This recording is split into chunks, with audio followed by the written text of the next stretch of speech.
এই কারণের জন্য তার ফল থাকে না, এই জন্য কারণে ফল থাকে না যে সে চায় আমি প্রচুর ফলে ফলবান হব, সে চায় আমার স্বামীর ডেভেলপ হোক, সে চায় আমার সন্তান মাথা উঁচা হোক, গাড়ি করুক, বাড়ি করুক, ফ্ল্যাট করুক, জমি কিনুক, সোনা দানা পড়ুক, চায় না? চায় না?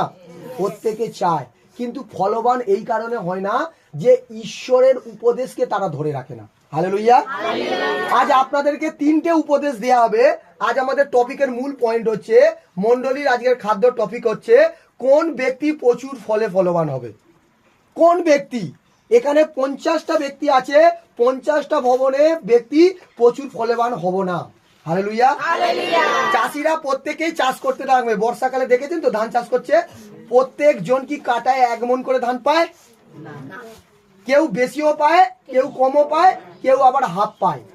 পরমেশ্বর পিতা বলছে আমি যে তোমাকে বিশ্বাসে যে ক্ষেত দিয়েছি, এ ভবন দিয়েছি, তোমার বিশ্বাস ভরসা শুধু আমার প্রতি থাকবে। হালেলুয়া। আর বিশ্বাস ভরসা যদি আপনার প্রতি, যদি বিশ্বাস ভরসা প্রভুর প্রতি থাকে, প্রভু বলছে তুমি যে গাছে হাত লাগাবে, যে কাজ ধরবে, যে জমিতে তুমি চাষ করবে, আমি প্রচুর ফলে ফলবান করবো। হালেলুয়া। সেই জন্য টপিকের মূল পয়েন্ট কোন ব্যক্তি প্রচুর ফলে ফলবান হবে। আজকে কতজন চান যে আমি প্রচুর ফলে ফলবান হব? সকলে চান? সকলে চায় যে আমার সোনা দানা চাঁদি আসুক, গাড়ি বাড়ি ফ্ল্যাট আসুক, কাপড় জামা আসুক, সুন্দর খাবার, বর্ষাকালে ইলিশ মাছ আর বড় বড় খাসির মাংস আর মুরগি চিকেন। চান আপনারা প্রত্যেকে? সকলে মিথ্যে কথা বলছে। সকলে বলেন হালেলুয়া। পরমেশ্বর পিতা বলছে সব জিনিস তোর কাছে আসবে, শুধু আমার কাছে একটা জিনিস চায়। আসতে কলসিয়া, সব জিনিস আমার কাছে আসবে, শুধু একটা জিনিস চাও। কি? সর্বপ্রথম প্রভুকে বলো শান্তি। হালেলুয়া। শান্তি যার ঘরেতে থাকবে দেখবে খুব আনন্দ আছে, মঙ্গল আছে। আছে না? নেই? শান্তি আমি কোনো মাসি পিসিকে শান্তি বলছি না। তোমার মাসির নাম শান্তি হতে পারে, সেই শান্তির কথা বলছি না। তোমার পিসির নাম শান্তি হতে পারে, সেই শান্তির কথা বলছি না। তোমার পাড়ায় কোনো যুবতী হতে পারে, মহিলা হতে পারে, সেই শান্তি বলছি না। যে শান্তির কথা আমি বলছি সে পরমেশ্বরের হস্ততে আছে। হালেলুয়া। আর সেই শান্তি যোহন পরিচয় করছে, যোহনে সুসমাচার পুস্তকে বলছে যে ওই শান্তি তোমাদের কাছেই রেখে গেছে, কিন্তু আমরা ওই শান্তিকে দেখিতে পাই না, আমরা ওই ফলকে দেখিতে পাই না। এই কারণে দেখিতে পাই না যে আমাদের জ্ঞান আর বুদ্ধি জগতে মিশে গেছে। বোঝা যাচ্ছে? সেই জন্য 3খানা উপদেশ তোমাদেরকে গুরুত্ব দিতে হবে। যদি আপনি চান আজকে দেখেন আমার গাছে বেশি ফল ধরুক, আপনি যদি চান আমার পরিবারে অমঙ্গল আছে, অমঙ্গল হবে না, আজকে দেখেন শান্তি আসুক। আজ 3খানা উপদেশ তোমার হৃদয়ে লিখে রাখো, পালন করতে শুরু করো। নাম্বার 1, যে ব্যক্তি প্রার্থনার যোদ্ধা হবে। বিনা প্রার্থনা কিভাবে ফল আনবে? বিনা পরিশ্রমে কিভাবে তুমি ফসল কাটবে?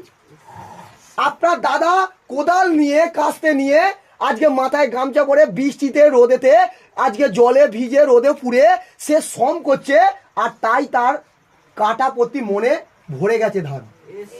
আর আপনি কি করছেন? প্রার্থনা করছেন না। তোমার দাদা প্রার্থনা করছে, তোমার দিদি প্রার্থনা করছে, তার পরিবারে প্রচুর শান্তি, আর তুমি প্রার্থনা যোদ্ধা হতে পারছো না। 2 সেকেন্ড হাত তোলার মতন তোমার সময় থাকছে না। ইলিশ মাছ ভাজছো, আজকে কি করছো? খাসির মাংস করছো, হতে পারে জামা ঢোলাই করছো, হতে পারে ধান সেদ্ধ করছো। প্রভু বলছে কর ওই সমস্ত জিনিস, তোমাকেই করতে হবে, বাট আগে আমাকে প্রথম স্থান দাও। হালেলুয়া। যে ব্যক্তি বুঝতে পেরে যাবে যে ভবনে এসে পরমেশ্বরকে প্রথম আমি স্থান দেবো, সে ব্যক্তি প্রচুর ফলে ফলবান হবে।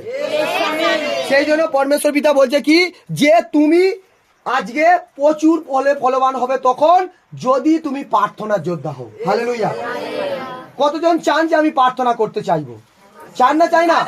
যতজন মন তৈরি করছেন যে আমি প্রার্থনার যোদ্ধা হব, আমি সকালে, আমি প্রভাতে, আমি মধ্যাহ্নের সময়, সন্ধ্যা 3 কালীন প্রার্থনা করব, আর আমি প্রচুর ফলে ফলবান হব। হালেলুয়া। তাদেরকে পরমেশ্বর বলছে আমি ফল তোমাদের বাড়িতে দিয়ে যাবো যিশু।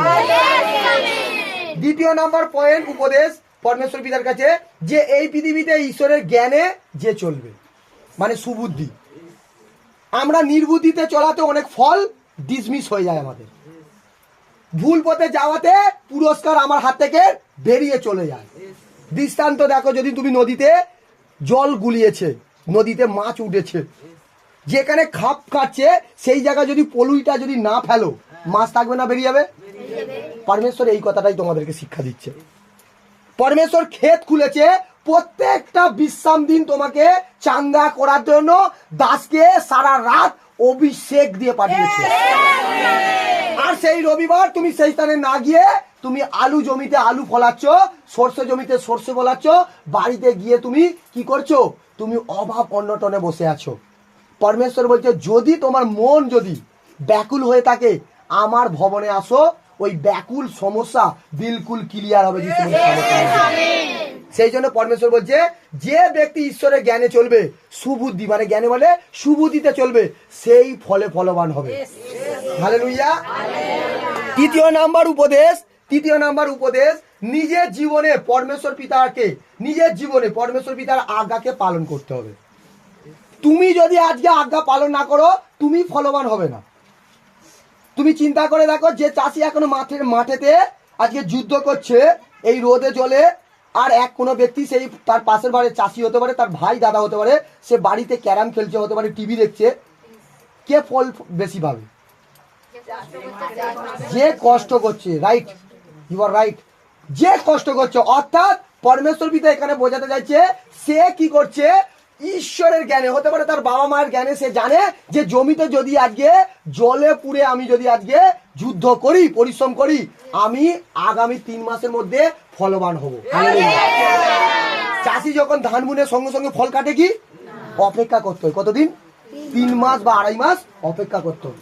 প্রভু বলছে, এই ভবনে এসেছো, তুমি ফল বীজ বুনছো, পরিশ্রম করছো, প্রত্যেক সানডে তুমি যে যাচ্ছ পরিশ্রম করছো, সঠিক সময় 3 মাস আসবে, তোমার জীবনে প্রচুর ফলে ফলবান হবে। সেই জন্য 3 নম্বরের উপদেশ, নিজের জীবনে পরমেশ্বর পিতাকে আজ্ঞাকে পালন করো। যদি ঈশ্বরের আজ্ঞা আপনি পালন করতে না পারেন, ঈশ্বর আপনাকে ফলবান করবে না। আশীর্বাদ পাবেন, সুস্থ থাকবেন, সুন্দর থাকবেন, কিন্তু আপনি চাইছেন যে আমার জমিতে ফসল হয়নি, ফসলকে বাড়াই, আপনি ঈশ্বরের উপদেশকে পালন করতে হবে।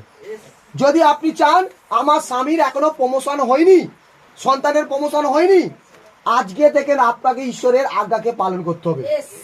আর এই 3টে উপদেশ যদি আপনি পালন করতে থাকেন, তাহলে পবিত্র আত্মা বলছে, সঠিক সময় আসাতে চাষি যেমন ধান বপন করে আর সঠিক সময় আসাতে সোনার ফসল দেয় চাষিকে, পরমেশ্বর বলছে আপনার ঘরেতে বড় বড় গুড নিউজ আসবে।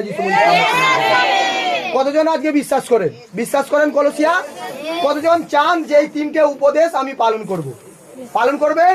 যতজন পালন করবেন, আজ মুখ থেকে ভবিষ্যৎবাণী করছি ঈশ্বরের মুখ থেকে, ততজন ফলে ফলবান হবে। যিশু মসিহ সামর্থ্য নাম থেকে।